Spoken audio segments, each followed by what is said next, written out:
Sibu, I mean, always a pleasure.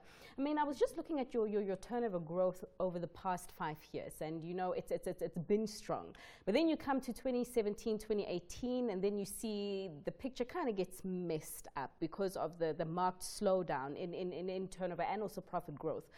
I'm just trying to understand, I mean, what were the major challenges over the past period?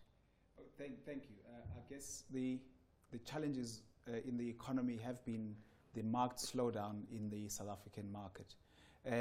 Our profit has been growing quite substantially. I mean, we're reporting a 10% increase in our EBITDA, right, but a 4% increase in revenues. And that's a subject of our business being heavily aligned with the South African market. 78% of our revenues come from the South African market. So in the last few years, we've been in a diversification drive to diversify our business in the rest of Africa. And as I came through here a few weeks ago to report the acquisition in Australasia. Yeah, so and another challenging market also, but one in which you did say, you know, you see quite a lot of opportunities. But regarding that diversification strategy, just by how much are you looking to sort of reduce your exposure to South Africa by? What's the split? You say it's currently at 78%. I mean, in terms of guiding forward, what would you ideally like it to be at? Ideally, we would like over 30% of our business to be outside of South Africa. But, you know, the market is cyclical. We understand that the South African market is going to improve at some point. Our business in a low growth environment is still at margins of 18% EBITDA. So you can imagine that we run a strong business, a sound business that's positioned to grow once customers are buying. Because, I mean, we sell software. Sure. And software is dependent on customers having additional cash to upgrade and to buy new services. So, you know, we've seen growth in other sectors. There are a few sectors that are a bit challenging, but, you know, the Africa market gives that opportunity for automation, and therefore that's why our focus has been in the rest of Africa, and then we're looking outside of Africa as well, into Australasia. Because I'm looking at the breakdown of where you get, you know, the most of your sales from, and, you know, manufacturing, quite a big sector, financial services, also quite a big sector, and hospitality. But I want to talk to you about manufacturing for a quick sec, because, right, I mean, this is a sector, even if we do see a bit of a turnaround in the South African economy, manufacturing has a long way to go because it's literally in the slums. I mean, so my question to you is, for your key focus sectors, what are the plans that you're trying to put in place to ensure that, you know, you mentioned the strength of your EBITDA growth, to ensure that as this economy begins to turn, but at a snail pace, as many are expecting, that you continue to, you know, give your shareholders the dividends, like you declared today, that they have become accustomed to? Well, we're quite confident that we will have the growth.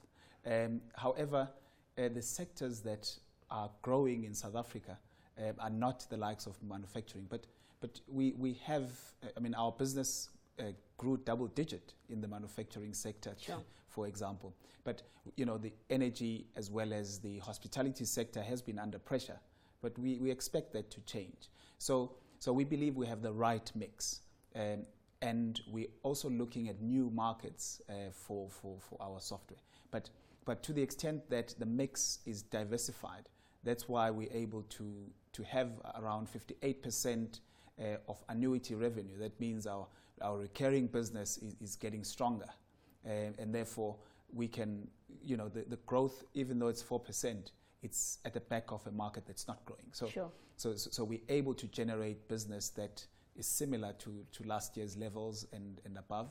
And we believe, you know, at the bottom of the market, when the market turns, we'll be positioned much better.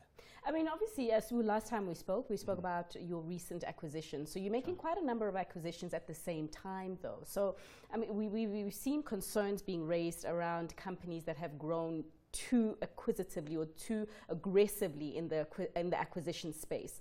How are you handling everything at the same time? And are there any red flags that your investors are raising regarding your acquisition streak right now?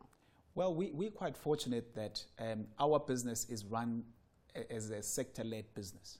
So when we acquire these businesses, we acquire them into businesses that focus on sectors. So they operate as independent divisions, and so the integration of those businesses is handled separately. So we can integrate businesses in parallel. So we don't do one integration at a time. It's different teams integrating different businesses. So we're quite confident with the acquisitions that we've made. And, you know, we've raised 350 million access to funding. And, you know, we expect to do more acquisitions to bolster some of our sectors. But, you know, the one that we've just mentioned, the acquisition in Australasia, also opens the education market for us. We were previously not in the Australian market in education. That's a market that's now open for our other software, which has been quite successful in the Africa market. So we're also buying market share. Right. In the that process. deal it's done and dusted, or there's still conditions that are waiting there to be approved?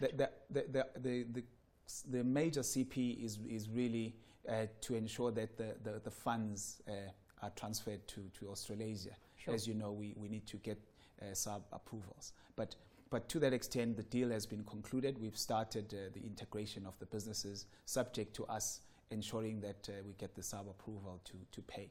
Because I'm sure you must have faced quite a number of questions from your investors today about that business and what they can expect from that business, you know, going forward and also into their pockets. What did you tell them? Well, I told them that the business already owns 11% of the Australian market, 11% of the New Zealand market, and a similar percentage in the Singaporean market. Now, that's a market that was never open to us to sell into. And we are retaining the people in that business. So that's a market that we are now going to intensify. So it's not only what the business can do, it's what we can do with that market access, which is quite exciting for us. But you know, we also are looking at the spend that has been talked about in the South African market to say, sure, when that spend comes through, we show that the market's going to pick up, and when it does, we are ready as a business which is lean, which is profitable, to ensure that we can grow the business accordingly in the South African market. Right. I mean, you're talking about looking for new growth markets as well. Where else? Well, East Africa for us has been quite a successful market.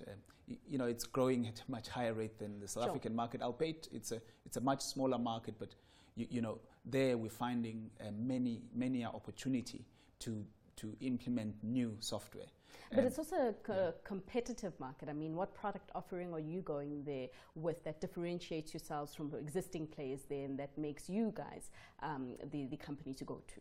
Well, you know, wherever we operate, we tend to operate in a sector where we're going to have where we're going to be a market leader. So we're market leaders in education, and it's a known fact in Africa we have over 200 higher education institutions that run our software. So yes, we compete with the likes of companies from India who are entering the market, but we have the advantage, and for us, the market access is for us to take care of, to take advantage of what we have, and therefore grow the business. So there is growth out there, and it's difficult to find.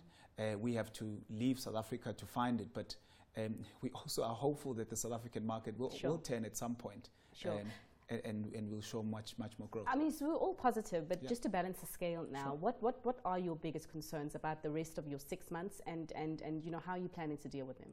Well, the rest of the 6 months, it is ensuring that we get returns, and those returns are from the investments that we've made in the software that we have. So returns we will get through sales. So our biggest challenge is to sell. Right. So we've got salespeople who are focused in the regions that I've mentioned, but also we want to ensure that we don't miss the opportunity in South Africa. You know, we're not going to have everyone selling outside of South Africa and miss the opportunity in the South African market. You guys sound like you want to have your cake and eat it too. You want Australasia, you want South Africa, you want it all. Of course. Let us leave it there. That was the DEFDA CEO, Sibusiso Shabalala.